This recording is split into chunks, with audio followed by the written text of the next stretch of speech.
Começa agora o Ponto e Vírgula na Rádio Web Unifra, o programa que traz toda semana um assunto para discutir, opinar e pensar.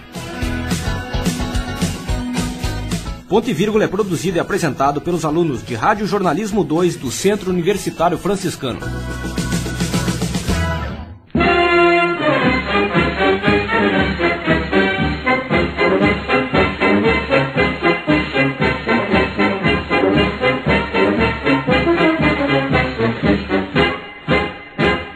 Agosto de 1961. A Guerra Fria dividia o mundo entre capitalistas e comunistas. A tensão entre as maiores economias mundiais da época, Rússia e Estados Unidos, preocupava a todos. A crise entre as duas Alemanhas crescia. Personalidades como Fidel Castro conquistavam mais seguidores ao comunismo. No Brasil, Jânio Quadros era o presidente eleito. Neste contexto histórico, acontece um marco na política brasileira, a inesperada renúncia de Jânio Quadros à presidência da República. Em 25 de agosto de 1961, deixa a população perplexa.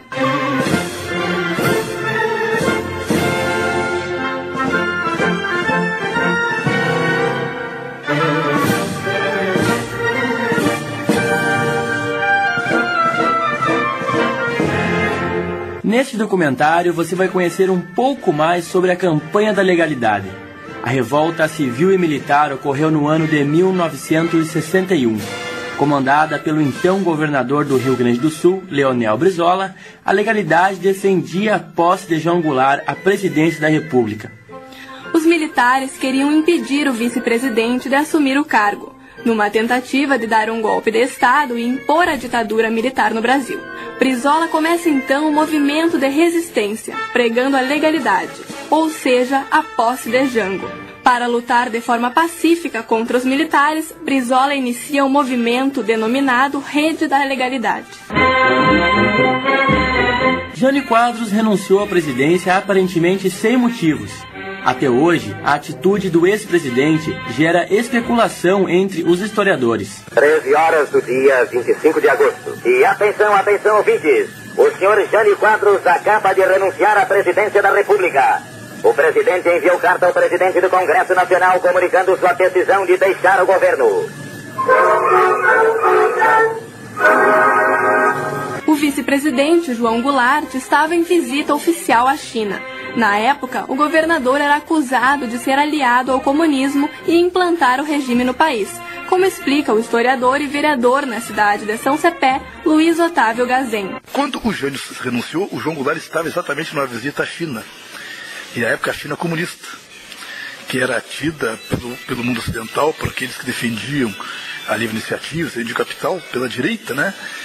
Como uma coisa perigosa, porque era um pensamento comunista, e o João Goulart estava lá na visita oficial brasileira, inclusive representando o país, representando o próprio presidente Jânio, num contato. E fruto disso, se levantou no país, em alguns segmentos do exército brasileiro, com alguns partidos conservadores, partidos mais de direita, um instinto golpista, ou seja, dar um golpe de Estado, no sentido de não deixar o vice-presidente assumir e deixar instalar colocar um militar no governo e desta forma tentar já impor uma ditadura militar no país para com isso brecar qualquer possibilidade do avanço do pensamento socialista no Brasil. Os ministros militares tentaram impedir a posse de João Goulart, como mandava a lei, com medo de um regime de esquerda no Brasil. Por trás desse medo estava a tentativa do golpe de Estado e da instituição da ditadura militar no país. No Rio Grande do Sul, o governador Leonel Brizola, pressentindo o golpe, inicia um movimento de resistência, pregando a posse de Jango, apelido do vice-presidente João Goulart. Brizola inicia um levante pelas rádios falando ao povo e dando início ao movimento da legalidade. A transmissão acontece a partir de um estúdio montado no porão do Palácio Piratini, onde a voz de Brizola alcançava ouvintes até mesmo em outros estados. Falamos por essa estação de rádio que foi requisitada pelo governo do Estado para os serviços de comunicação, para manter a população informada e, com isso, auxiliar a manutenção da ordem. Não pretendemos nos submeter, porque está assinado estará o Brasil com a imposição de uma ditadura contra a vontade do seu povo. E então é natural que essa rádio seja silenciada. Poderá ser silenciada tanto aqui quanto nos transmissores. O certo, porém, é que não será silenciada sem bala. Tanto aqui quanto lá nos transmissores que estão guardados por fortes contingentes da Brigada Militar. O Brizola se levantou, começou a fazer o movimento no Rio Grande do Sul, ia bradar, ia dizer que tinha que assumir o vice, ia conclamar que o João Goulart voltasse da China, e mandando na época telegramas, e volta presidente, volta vice para assumir e tal. E o exército começou a se mobilizar e com repressão e com ameaça, inclusive de prender o Brizola, e começou a vir a imprensa do Brasil toda para Porto Alegre, a imprensa do mundo inteiro também. O comando do Terceiro Exército recebe ordens para fechar todas as rádios, após os manifestos de Brizola terem ecoado pelo país. Apenas a rádio Guaíba não acatou a ordem e continuou propagando o movimento. Assim começou a rede da legalidade nos porões do Palácio Piratini. Os boatos de bombardeio ao palácio começam a surgir. Brizola manda construir barricadas ao redor do Piratini. De arma em punho, Brizola pede para que a população venha para a frente da sede do governo lutar contra o golpe dos militares. E não se deixe intimidar por esse ato de banditismo, de vandalismo, que querem fazer contra a população civil. Povo de Porto Alegre, mas venham para a frente desse palácio. Venham para cá! Venham! Se eles quiserem fazer essa chacina, aí se retirem. Eu não me retirarei e aqui ficarei até o fim. Eu ficarei aqui até o fim. Poderei ser esmagado. Poderei ser destruído. Poderei ser morto. Eu, a minha esposa, e muitos amigos civis e militares brasileiros. Não importa, ficará o nosso protesto lavando a honra desta nação. Nós aqui nós queremos até o fim que pensam que nós iremos nos entregar. A morte é melhor do que a vida sem honra, sem dignidade e sem glória. Nós aqui ficamos até o fim. Podem assinar que decolhem os atos que tiverem coragem de fazer isso, de cometer esse desafio. Todos esses armamentos que foram comprados à custa da fome do povo com sacrifício. E chegou um ponto no auge, que aí vem a grande questão da valentia e da coragem do Brizola, que veio uma ordem de bombardear o Palácio Piratini, e o Brizola abriu o microfone da Rádio Guaíba de então e declarou que lá iria morrer, que não ia dar pé. Que se fosse matar, iam matar os brasileiros que estavam lutando pela causa, correta, pela causa do Brasil. Que iam matar ele, a esposa dele e tal, de jovens, jornalistas do mundo inteiro e estudantes. Mas que todos estavam liberados para ir para casa. Mas que ele não ia morrer pela causa dos brasileiros. Isso tem um efeito tal que havia 20 mil pessoas na frente do palácio no momento em que o Brizola fez o discurso. Em 2 horas tinha 200 mil pessoas. Em 3 horas tinha 500 mil pessoas. Toda Porto Alegre, do Rio Grande, marchava frente do palácio. E abriram cartazes. Se bombardear o palácio, morre o Brizola e morre o povo do Rio Grande junto. Vai ser uma chacina. Que o mundo fica sabendo o que estão fazendo contra o Brasil. A população adere à campanha de Brizola. No estado surgem comitês pró-legalidade. As pessoas vão para as ruas e o governador pede que as crianças fiquem em suas casas, pedindo que nenhuma escola funcione em Porto Alegre. Atenção, povo de Porto Alegre. Atenção, Rio Grande do Sul. Atenção, Brasil. Atenção, meus patrícios, democratas e independentes de todo o Brasil. Atenção para essas listas. Em primeiro lugar, nenhuma escola deve funcionar em Porto Alegre. Fechem todas as escolas. Se alguma escola estiver aberta, fechem e mandem as crianças para casa. Mandem para junto dos seus pais. Tudo em ordem. Tudo em calma. Tudo com serenidade e frieza. Mas mandem a sua criança para casa. Desculpem meus caprichos, que a minha voz se encontra um pouco embargada. Mas, o teu trabalho é uma iniciativa que cada um deve tomar de acordo com o que julgar conveniente. Comércio, indústria, serviços, quanto às repartições públicas estaduais, nada há de anormal.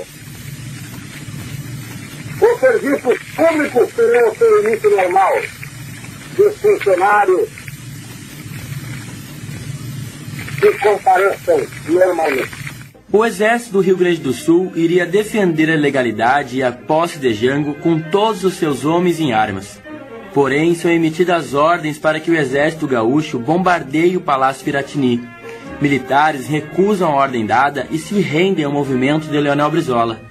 O historiador Luiz Otávio relata a rendição dos militares do Terceiro Exército e do general que desafiou os militares e ficou ao lado de Brizola. E nesse meio tempo, o comandante do Terceiro Exército, que estava aqui no Rio Grande, que estava com a ordem de bombardear o palácio, resolveu ir lá conversar com o Brizola. E aí tem uma situação interessante. Quando chegou na frente do palácio e viu aquela multidão, cercaram o carro dele. E disseram, se viesse para prender o Brizola, que é o que se imaginou, né? Não vá, o senhor não sai daqui. Mas se viesse missão de paz, o senhor vem. Ele me deixa, eu só quero conversar com o governador. E nesse meio tempo começaram a juventude e os trabalhadores a cantarem do Nacional. O representante do Terceiro Exército, o general, acabou confessando que naquele momento ele se tomou se arrepiou todo e entendeu que a boa causa, que a razão estava com o Brizola e com aquela gente ali. E naquele momento ele mudou de opinião. Foi lá e disse para o Brizola, o Terceiro Exército está contigo. E nós que tínhamos para bombardear, não vamos bombardear, viemos aqui para defender o Palácio Piratini, defender o Rio Grande e defender o cumprimento da lei, defender a legalidade. Nós levantamos barricadas pelos portões, pelas portas e pelas janelas. O povo se aglomera numa multidão em frente ao palácio, trazendo uma comovente solidariedade ao governo do Estado. Nós pedimos a todos muita calma. Nós desejamos ficar aqui em vigília, cuidando dos destinos da pátria. Pode ser que não tenhamos força, meus conterrâneos, para resistir e vencer.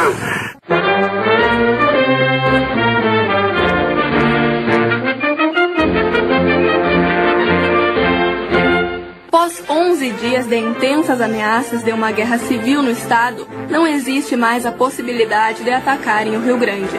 Brizola pede a Jango que volte ao Brasil. O vice-presidente chega ao estado. O Congresso aprova o parlamentarismo. Jango aceita para evitar um derramamento de sangue. O vice-presidente chega a Porto Alegre, vindo do Uruguai, e faz um pronunciamento à população. Trabalhadores, estudantes, jornalistas, povo, classes conservadoras, clero, civis e militares, todos se confraternizaram nessa luta extraordinária pela manutenção da paz e pela legalidade. Em 5 de setembro, Jango sobe a rampa do Planalto e assume a presidência. Leonel Brizola comemora a vitória da legalidade e o cumprimento da Constituição com a posse do presidente Jango. O governador do Rio Grande do Sul então encerra a campanha da legalidade e o Rio Grande comemora a vitória. Cumprimos com o nosso dever.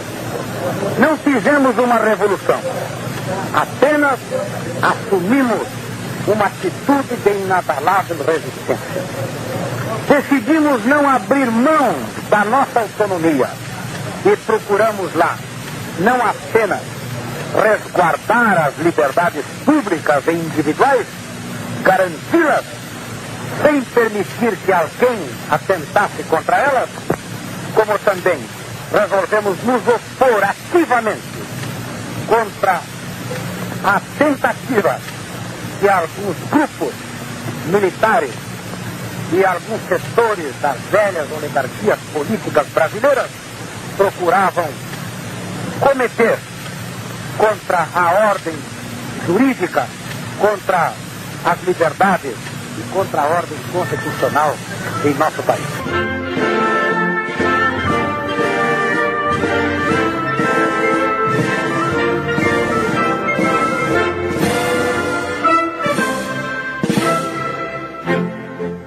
A campanha da legalidade foi um movimento de extrema importância para garantir a posse de Jango e o rádio foi seu maior instrumento. Em nenhuma outra ocasião, um meio de comunicação foi tão decisivo e primordial para influenciar o rumo de toda uma nação. A Rádio Guaíba foi a cabeça de rede dessa grande campanha política no país, como conta o radialista Lauro Hagman. Departamento de rádio, ligado ao Ministério da Aviação e Obras Públicas, que controlava as emissoras de rádio. E quando o governo se deu conta que poderia ser utilizado o rádio como veículo de levantamento da população, os fiscais daquele departamento foram confiscar os cristais da Rádio Farroupilha, da Rádio Gaúcha, da Rádio Difusora, e esqueceram de tirar o da Rádio Guaíba. Como o Homero Simon era um cara muito atilado e politicamente progressista, ele cochichou no ouvido do Brizola que a Guaíba poderia ser a emissora da legalidade.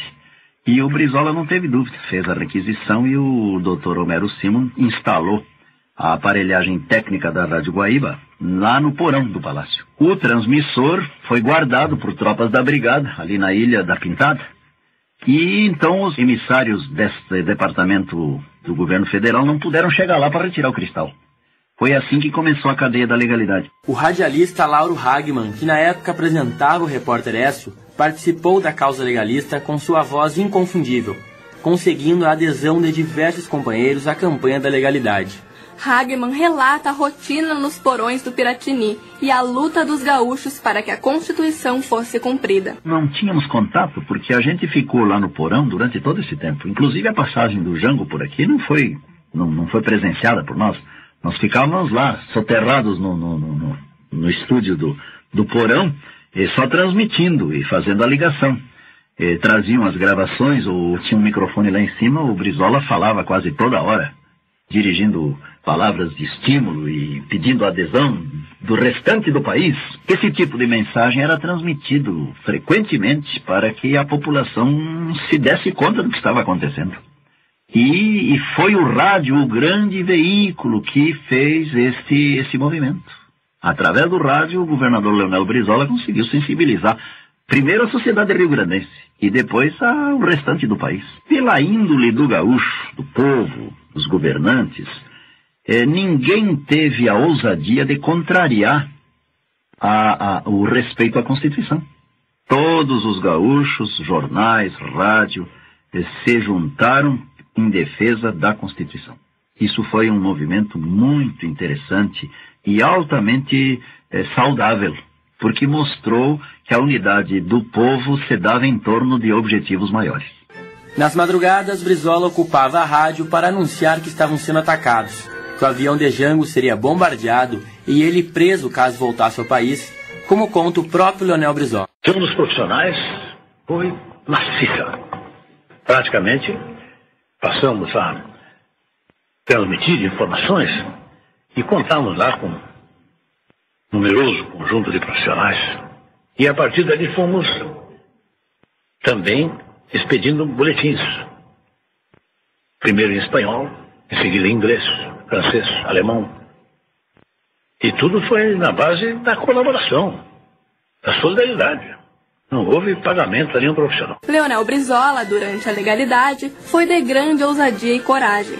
Jango só tomou posse devido à luta que este líder gaúcho travou nos porões do Palácio Piratini. O historiador Luiz Otávio ressalta a importância da guerra que Brizola travou pela legalidade. Brizola acabou voltando para o país 20 anos depois, foi exilado do país, só não foi morto porque saiu daqui, foi para o Uruguai, depois foi para os Estados Unidos. Quando voltou para o país, acabou sendo eleito 2 vezes governador do estado do Rio de Janeiro e só não foi presidente porque esses mesmos interesses mobilizaram através da mídia nacional para não elegê-lo. Era um combate forte contra o Brizola. Mas concluindo, diria para ti que o Brizola foi, sem dúvida alguma, a liderança mais lúcida desse país. Aqui teve um movimento em que não foi dado um tiro, mas conseguiu derrubar um golpe de Estado movimentado dentro do Exército, só no discurso, só no argumento, porque tinha uma coisa muito forte ao lado dele: a razão e o direito, a lei e a vontade do povo brasileiro em se fazer respeitar. Então o momento da legalidade foi um ato extremamente corajoso, eu diria para ti. É possível aquela resistência nacional porque contamos com uma comunicação através do rádio para o governo bombardear o palácio, a ordem de avançar contra o palácio com a força que eles pudessem mobilizar, o exército pudesse mobilizar. Nós já estávamos, ou melhor, tratamos de colocar o microfone da Guaíba dentro do palácio, os porões do palácio. Ocupamos as torres da segurança. O doutor Breno Caldas, dono da Guaíba, não concordou, evidentemente, mas nós tratamos de requisitar para manter a ordem pública. Ele está bem. Com essa providência, não haverá nenhuma resistência da nossa parte. E isso foi feito. O microfone foi para o palácio e guarnecemos as torres. Suprimento de energia. E foi graças àquela locução, plena de emoção, que eu fiz para dar conhecimento à opinião pública daquela ordem, antes exaltada de bombardear o palácio. Tanto que eu pedi para a população toda se retirar, só ficasse quem quisesse enfrentar a situação. Foi tal a mensagem, a emoção, que aquilo ali praticamente tocou profundamente na fibra do povo gaúcho. Foi devido a isso que nós conseguimos praticamente conter toda aquela investida golpista.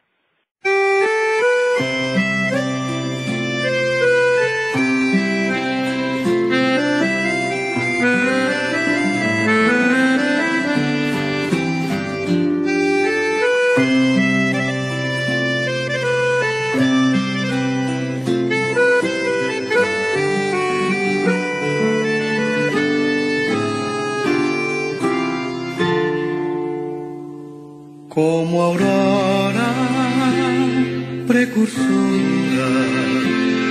do farol da divindade, foi o 20 de setembro o precursor da liberdade. Mostremos valor, constância nesta ímpia e injusta guerra. Sirvam nossas façanhas de modelo a toda a terra, de modelo a toda a terra. Sirvam nossas façanhas de modelo a toda a terra. A campanha da legalidade mexeu com o patriotismo de todos os gaúchos. Em 2011, comemoramos os 50 anos do movimento em que 2 gaúchos mudaram o rumo da história e da política do Brasil. É a resistência de Brizola que mantém viva essa história. Este documentário foi produzido pelos acadêmicos do 6º semestre do curso de jornalismo do Centro Universitário Franciscano. Neste documentário, você conheceu um pouco mais sobre a campanha da legalidade. A revolta civil e militar ocorreu no ano de 1961.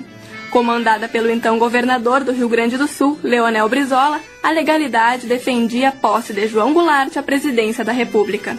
Acadêmicos Matheus Barreto, Bruna Kozorowski e Guilherme Calcin. Na coordenação, professora Áurea Evelise Fonseca. Na central técnica, Clenilson Oliveira. Mas não basta para ser livre ser forte, aguerrido e bravo. Povo que não tem virtude acaba por ser escravo. Mostremos valor, constância nesta ímpia e injusta guerra. Sirvam nossas façanhas de modelo a toda a terra, de modelo a toda a terra. Sirvam nossas façanhas de modelo a toda a terra.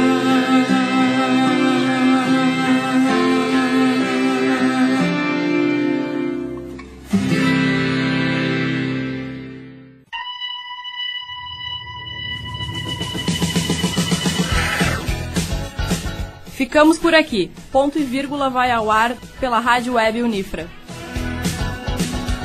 O Ponto e Vírgula é produzido e apresentado pelos alunos de Rádio Jornalismo 2 do Centro Universitário Franciscano.